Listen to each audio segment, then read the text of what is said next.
First of all, Dr. David, it's an indeed pleasure to have you on our show for the very first time. Long time coming, sir. How are you? I'm doing great, and thank you for the invitation. Dr. David, you know about this region as well, Pakistan and India's region. We've also like came out of a war, and that war made us think a lot in terms Hmm. of military technology. And Pakistan did really well in terms of military technology. But when it comes to drones and wireless drones, especially, I had a chance of following Ukraine and Russia's war as well. Their drones and our drones, there was a hell of a difference between them.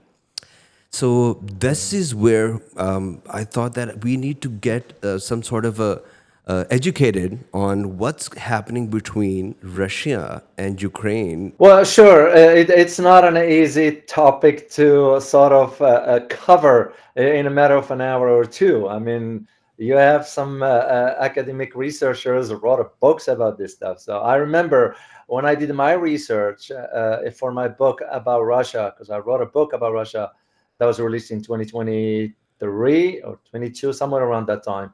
And I argued in the book that what you're going to be looking at is the military advancements of the Russian Federation. That's going to be defining really how the battles are fought moving forward. And just to go back to your original statements regarding Pakistan and India, well, actually, India learned the hard way from what Pakistan did. I don't know if many Pakistanis understand the significance of Pakistan's victory over India. We're not talking about the hypes here. We're talking about the capabilities by which Pakistan was able to down 5 or 6 fighter jets in no time. And that shows you the technology Pakistan was using, which was the one, of course, from China. It's not a secret, everybody knows it. But this gives you an idea about, not to make a comparison here, but just to highlight to you the significance of the military technology. So, in the case of the Russia Ukraine conflict, you have to understand, first of all, when I say you, I'm referring to your audience here. They need to understand the history of what took place in Ukraine. And again, it's a long history. I devoted an entire chapter for about 35 pages dealing with understanding the complexities of the Ukraine Russia conflict. So I'm going to just provide a brief historical snapshot, then we'll get into the technological aspects of it. So I'll take you back to 2006. I was at that time in Washington. I've been in Washington from 2002 all the way to 2014. So I was in the middle of what was going on at that time. And what was going on at that time, it was the idea of how can we destabilize the Russian Federation by creating conflict on the periphery of Russia's borders. This is how it's all started first. And as you know, I'm sure your audience know, when the elections were held in Ukraine and the people voted for whomever they want at that time, we didn't like the outcome. So this is where the Maidan revolution came in, which was funded by our three-letter agency, the CIA, and the State Department. I did find out that the State Department allocated $5 million for that endeavor. So, and just to make story short here, this is how we end up with Zelensky.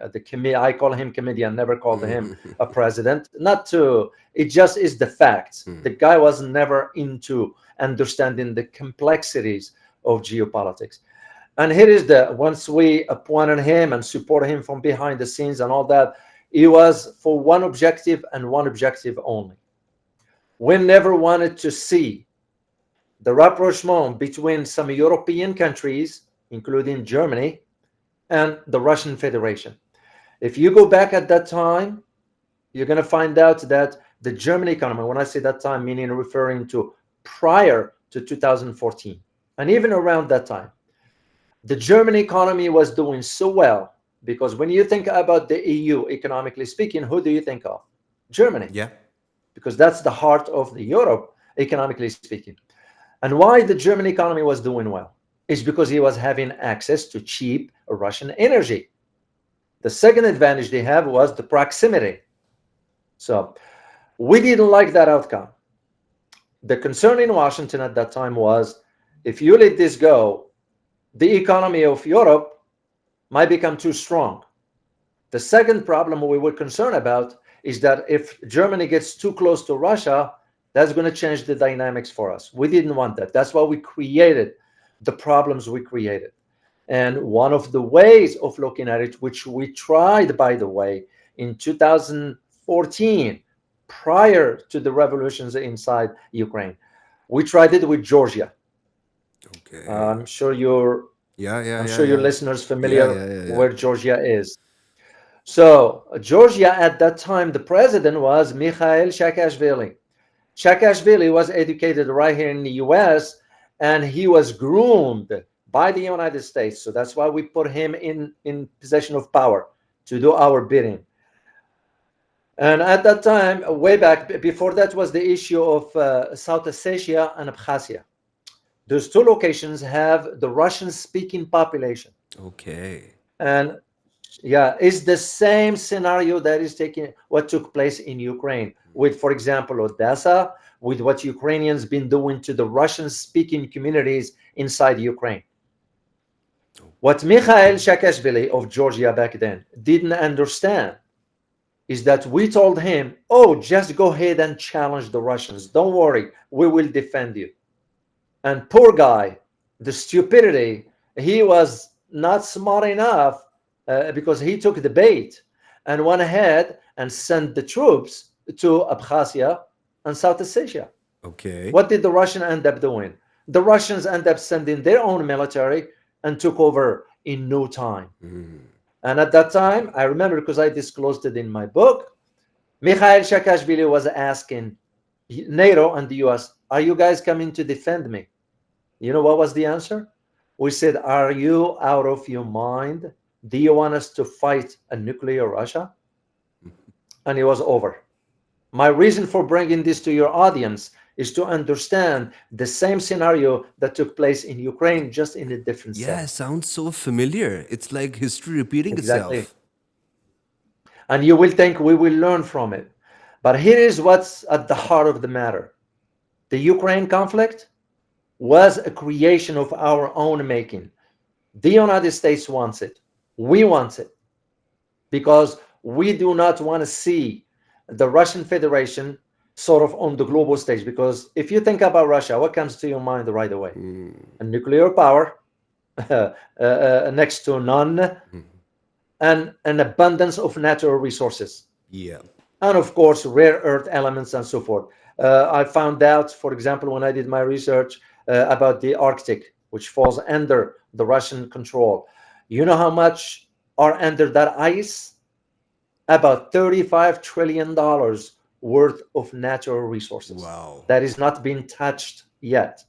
So you can understand why we wanted to create tensions. And that's usually how the Ukraine conflict started. We were the one pushing for the conflict. So this morning, as a matter of fact, just find out that the Russians used some major offensive in the, if I were advising the Russians, I would say, you know what, deal with this once for all and be done Mm. with. Mm.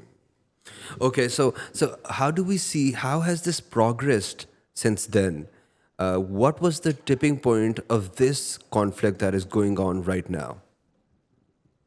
Well, it's because from our perspective, it was, oh, if we can drain the Russians, if we can drain their resources, we will create chaos for them. We were mistaken. And this mistake stems from not understanding the history of the Russian Empire. If you go all the way back, you know, no force was able to defeat the Russian Empire. I mean, think about it. Even the Nazis were thinking, Hitler himself was thinking, oh, we're going to conquer whatever. They couldn't. They couldn't. And that's the arrogance for us. I mean, we experienced similar thing in Afghanistan, and I was there on the ground. I got there in 2002, my first. That's how I got to be familiar with Pakistan, Pakistan. of course. Yeah, and I do have some still some good contacts of mine. I consider them friends. Pakistani people, wonderful human beings. So, and I enjoyed it. And I'm not saying it just because you are from Pakistan. I'm saying it because it's fact. People who know me, they know I don't sugarcoat things. Uh, and the mistake, Ali, that was made in Afghanistan. I remember when I got there, I had a conversation with some high ranking, and I said, "Sir, do you realize we just making the same mistake other major powers did in the history?" I mean, I even had to mention even Alexander the Great couldn't invade Afghanistan. What makes us think that we could? And before you know it, 20 years later, we turned back Afghanistan to the Taliban group there, and that's it. Those pictures of American planes exiting Oh, Kabul oh, will stay there forever. It's like yeah, burned down everyone's memory. yeah. And it's no different than what we had back in Vietnam. You remember how we left. And this gives you an idea, gives your listeners rather an idea in understanding the mindset of the Americans. When I say Americans, I am referring to the American government, not people.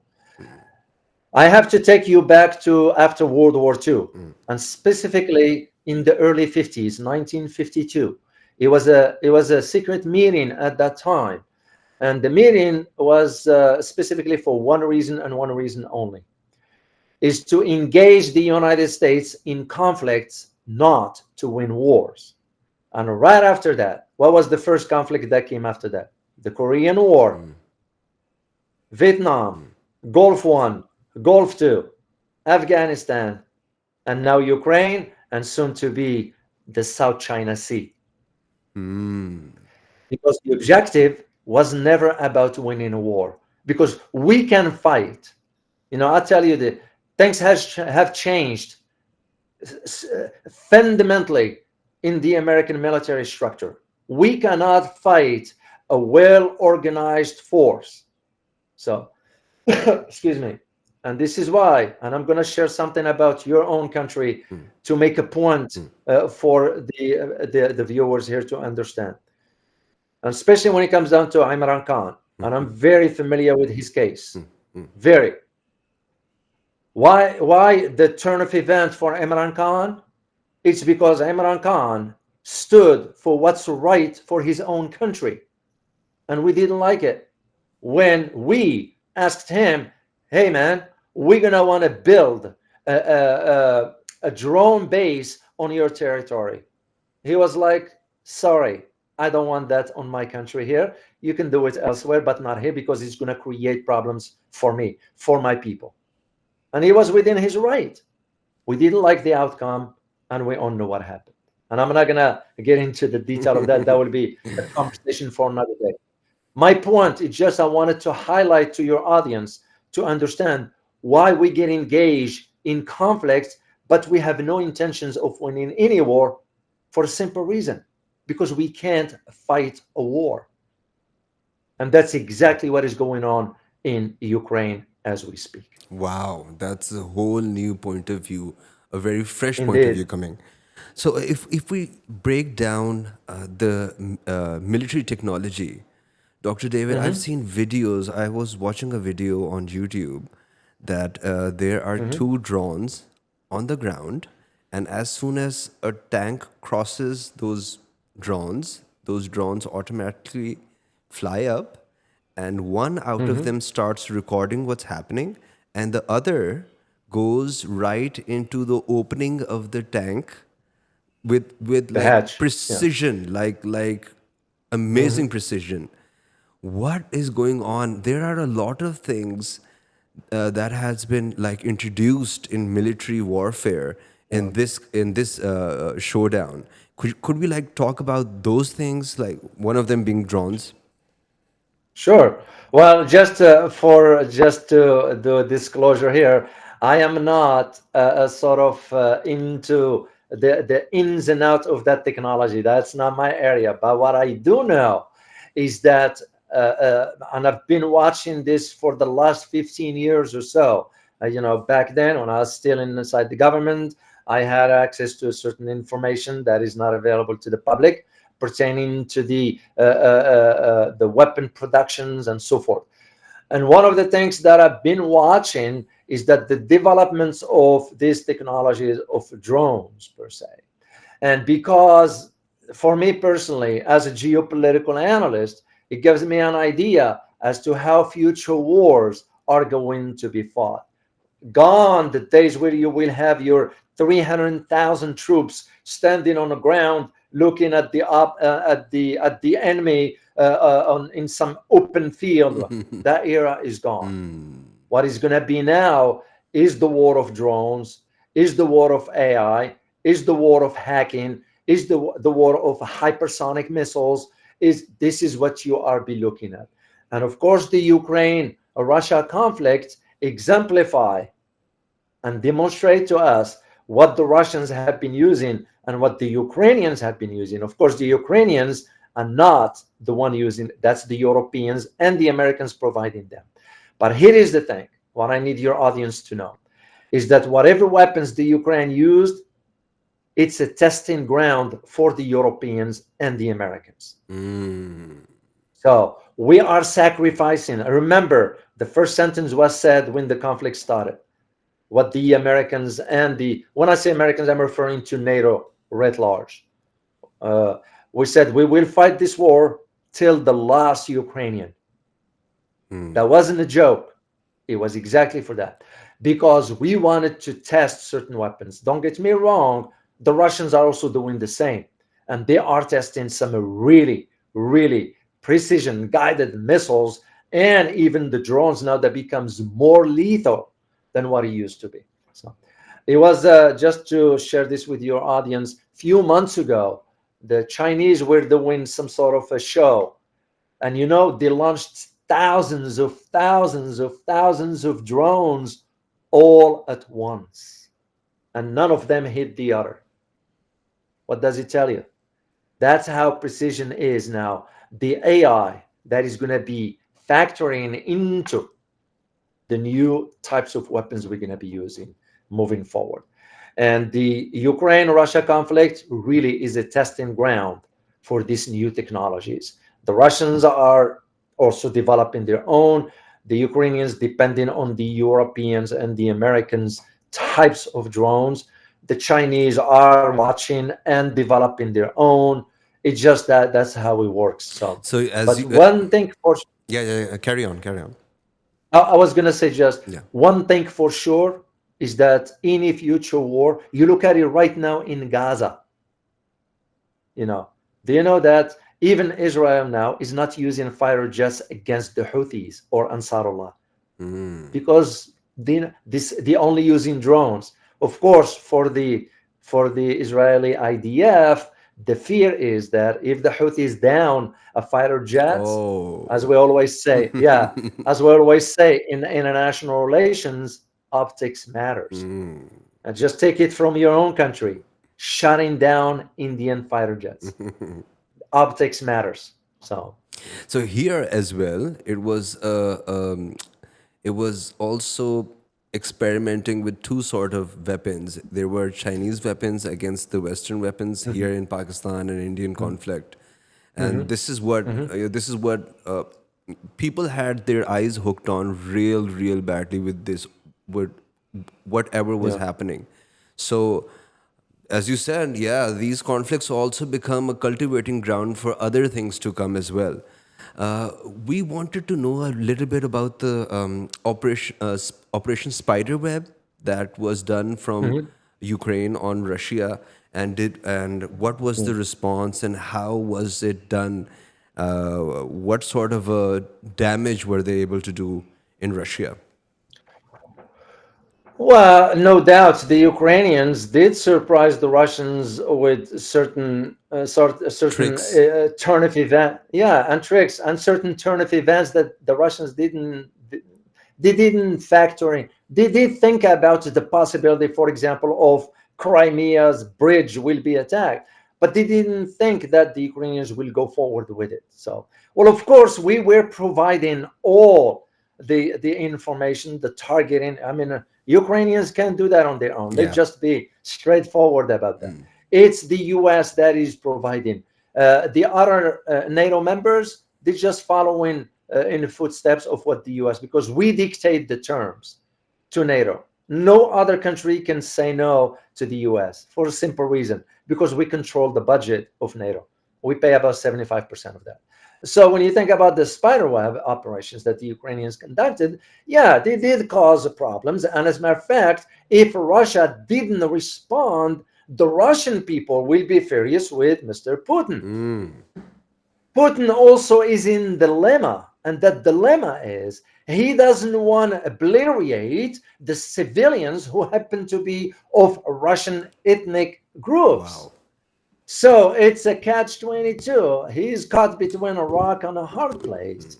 But on the other hand, if he doesn't respond, the Russian people is not going to tolerate starting having drones landing inside Moscow. And that's also the optics of it will look very bad. Suffice it to say, just right after that operation, the Western media was already saying the Russian president lost control.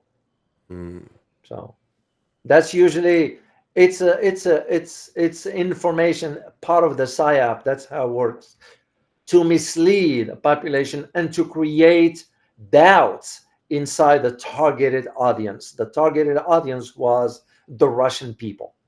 That was the reason why.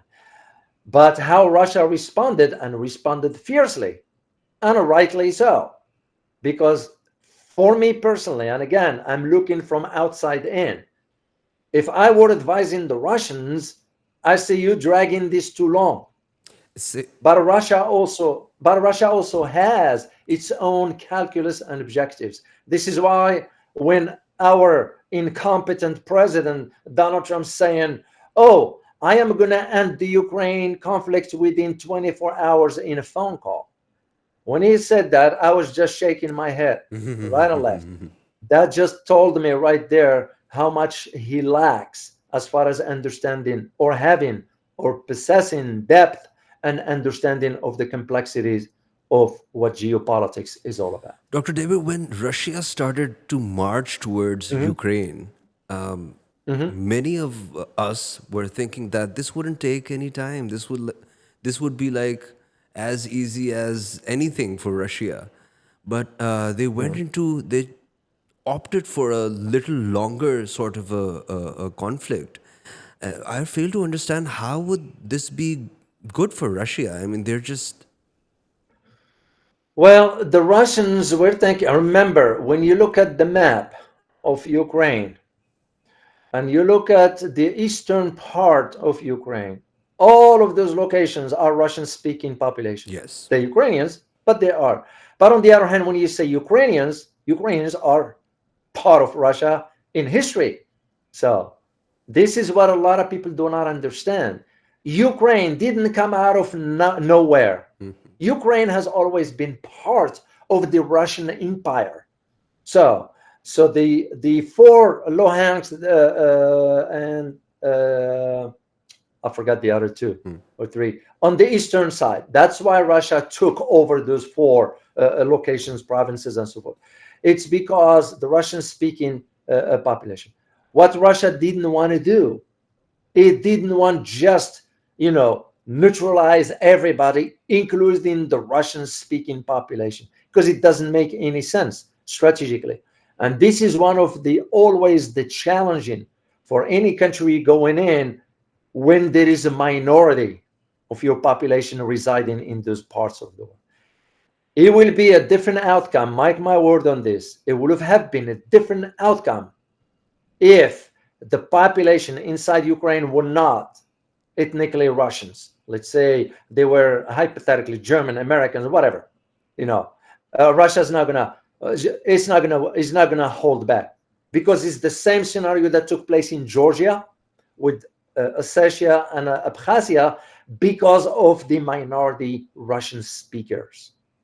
That's the reason why Russia is taking long into this. Second thing, is that Russia had already an understanding of how much NATO is going to get involved into this, how much the Americans is going to fuel this particular problem. So what the Russians, in my opinion, given their capacity of weapons production and ammo productions, Russia can produce in a month what NATO can produce in 6 months.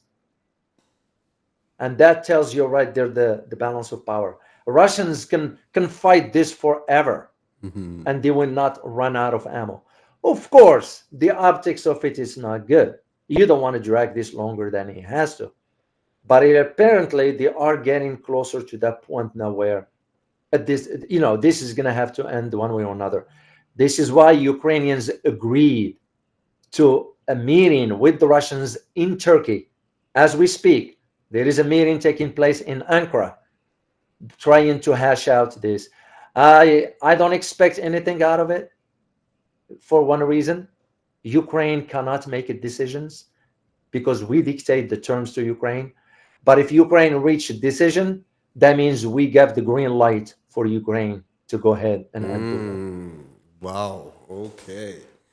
So we had reports that there were Mm. delay in military supplies from America to Ukraine. Like, Mm. explain that to us. What was that? Well, that one was because when Donald Trump, remember, he campaigned on ending the Ukraine conflict war, among other things. So, of course, turns out to be his presidency is a disaster. I didn't vote. I don't vote. There's no leadership in America anymore. Our system is as corrupted as it can get. We are corrupted to the core, but that's the system. So when Trump stated that, oh, I will be just to make phone call to Putin and end the conflict in 24 hours. So at that time, Donald Trump was thinking in terms of, oh, I'm just going to talk to Putin and we end this and I'll get a political capital. Because if hypothetically the war would have ended, who's going to get credit for that? It would be Donald Trump. And since Mr. Trump only thinks about Mr. Trump, it becomes an ego thing. That's it. When he realized Putin is far smarter than Donald Trump, Putin is a very calculator and strategic sort of mover. That's how he thinks in terms of, and rightly so. You want to have to think into the strategic objectives. So when the Russian president told Donald Trump, sure, we could end this, but here are my demands. Which, by the way, it was the same argument Mr. Putin made to NATO 1 month after his forces went into. I don't call it an invasion. I know some Western analysts call that an invasion. I won't call it it's a military operation. It's because we provoked Russia into sending its own military to defend the Russian-speaking population, but also to ensure and send the message to NATO, don't ever think you will come closer to our borders. Because here is the thing. After 1991, and we all know what happened in 1991, the disintegration of the Soviet Union. It was a speech by, back then, the Secretary of State, James Baker, who happens to be from my state here in Texas. Wow. Yeah, he stated, and I'm just paraphrasing here, he stated that we will not, when he said we, he's referring to NATO, we will not expand eastward, not an inch. That's what he said. However, when you look at the reality on the ground, you'll see a different story. What do I mean by this? After the fall of the Soviet Union in 1991, between 1991 to 1998, NATO admits, I think, 4 or 5 countries. Between 2010 and 2014, NATO admits about 6 or 8 members. And as of last year, you know how many members in NATO now? 32. You ask yourself, I'm sure your audience are smart enough to ask the logical question. If NATO was established to fight against communism because of Soviet Union, was Soviet Union ceased to exist, so why are you expanding? That just doesn't make any Wow. sense. So the Russians saw this.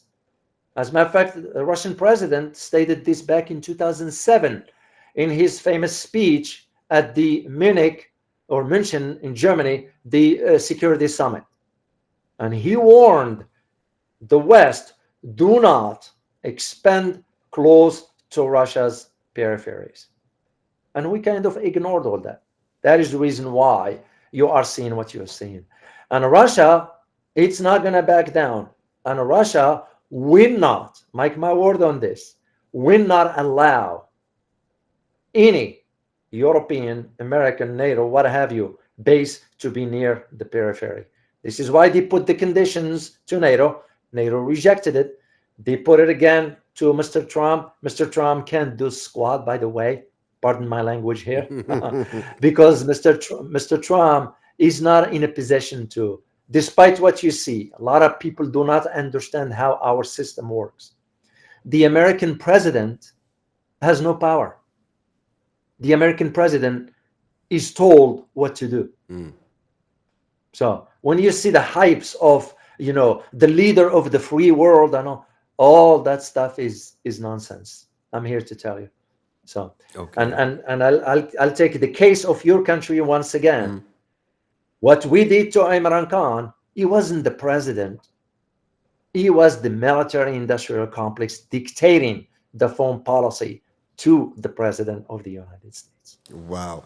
We're going to take you back on Imran Khan's issue as well. We're going to schedule something with you Sure, and have you back on that. sure, sure. You've also been heard about the leaked phone call between Trump and President Putin and President Trump and President Xi Jinping. We heard that there were not an exchange, one-sided harsh words from President Trump. Do you believe that? Give us your mind on that. No, it's if one thing you learn with Trump is you can't trust or take out of face value what he says. Things can be verified later on.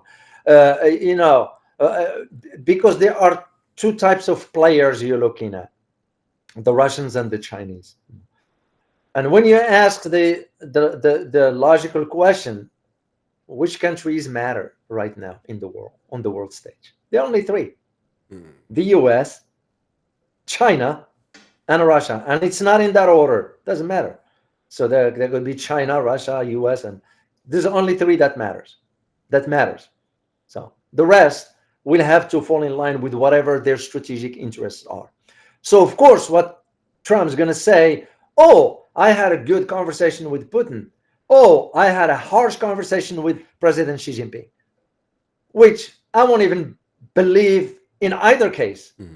It's because, for a simple reason, the US is not in a position to dictate the terms anymore. And that suggests what? That we already have shifted from a unipolar to a multipolar system. And add to this is that China's ascendancy to power on a global stage has now changed the calculations. I was in China last year and I saw with my own eyes the development of where that country is. And it makes me just wonder why we are saying what we are saying on the mainstream media, because we don't want the masses, at least I speak for my country here. They don't want the Americans to know the truth about the progress China has achieved in less than 38 years, which is astronomical. You go from a poor country, and I'm sure you are familiar, Ali, with the history of China, a poor country, to now where what I saw, just a simple example, I'll give you a quick example. On my last day leaving Shanghai, I hopped on maglev train to get into the airport Okay. from Pudong. You know how long it took me to get there? And I timed it. 8 minutes. 8 minutes to get into airport on a maglev. You know maglev, the speed by which it Yeah, goes. yeah. And I was wondering, how come we call ourselves a rich country and we don't even have a speed train in the US?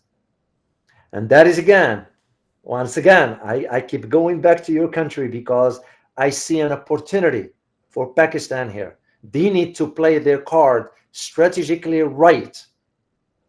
The way they defeated India because of the technology provided to them by the Chinese made a big difference. Because the Indians, Rafael fighter jets, stood no chance against the missiles that the Pakistanis used, provided by them. And this is why I am thinking in terms of why Donald Trump is saying what he's saying. He couldn't bluff his way against the Chinese, for example, for tariffs. Did China back down? No, it didn't. And look who is being harmed. As a matter of fact, I was talking to my two good friends, Dr. Warwick Pao and Aina Tangen. They are well informed about these issues, and we couldn't agree more. The idea that what Trump was doing is just bluffing his way. You don't need to bark, you don't need to speak loud to make a point. But Trump's approach, it doesn't work because the world has changed. The same thing with the Russians. He was thinking, meaning Donald Trump was thinking, oh, I'm just going to have a phone call with Vladimir Putin and everything will be squared away. No, Mo, no, I don't think so. It doesn't work that way. And that's the harsh reality Donald Trump is finding out right now, that America is not what it used to be anymore. We are on our last leg of our global hegemony. Wow, That's where we wow. are. Amazing point of views. So, what do you think about this conflict, the future of this? How is this folding up? How is this settling down?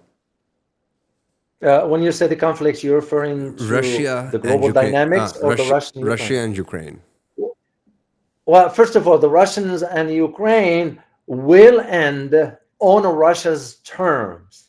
It's not going to end on Ukraine. It's not going to end on NATO's. It's not going to. They won't be able to afford a long, dragging war with the Russians. Russians have proved throughout history they can withstand whatever. I mean, again, just look at history. Tell me if it was any force was able to defeat.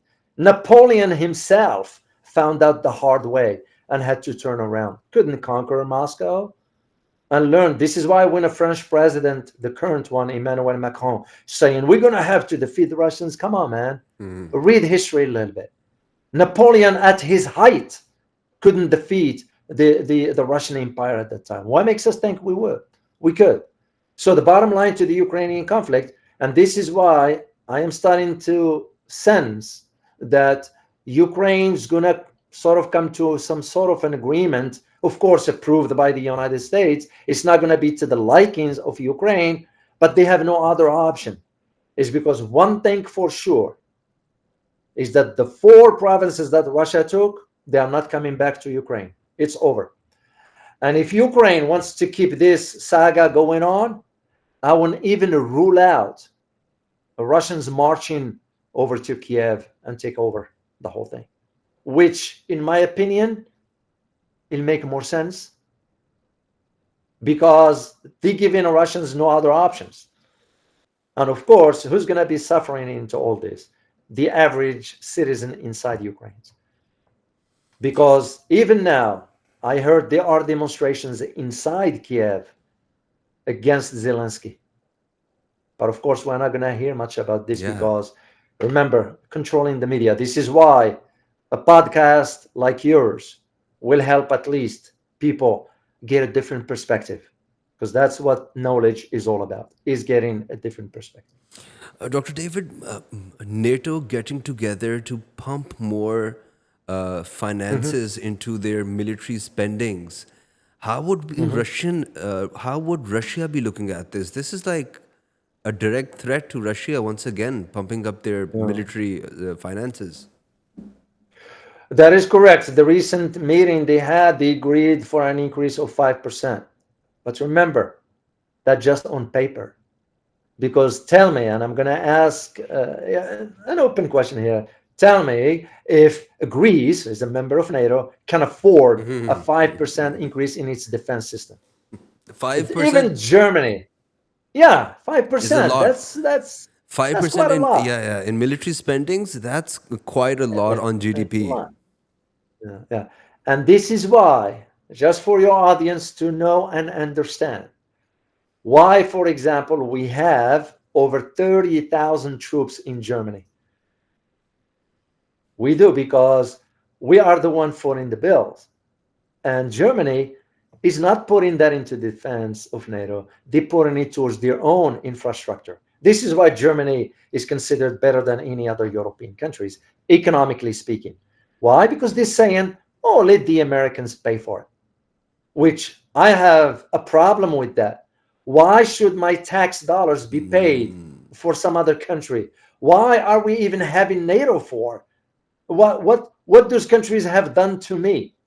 You know, Russia didn't come and invade me here. So why are we sending our tax dollars when we have issues right here at home? If only people know how the truly the US economy is doing, if only people know how crumbling our infrastructure is, if only people know how dysfunctional our education system is, and if only people know how unjust and unfair our justice system is. You know, the gap here in the US between the wealthy, the have and the have nots is getting so wide. I will not rule out in my lifetime some major revolution here in the US. And it's not going to be a pretty one for a simple reason. Because every household you go into, there are at least three types of weapons in that household. So that's to me where when you hear NATO saying we're going to increase defense budget, it just hypes. It's just, of course, the Russians will have to take this seriously. They ain't going to be taking any chances whatsoever. And that is why Russia, the Kremlin, or the Russian president made their announcements that we will activate our strategic nuclear deterrence. And rightly so. Russia has the type of weapons that can reach London in less than 10 minutes. So I'll let your audience read between the lines. So if we corner the bear and push Russia to the corner, they're going to have to do something. And if they do something, we all know how it's going to end up.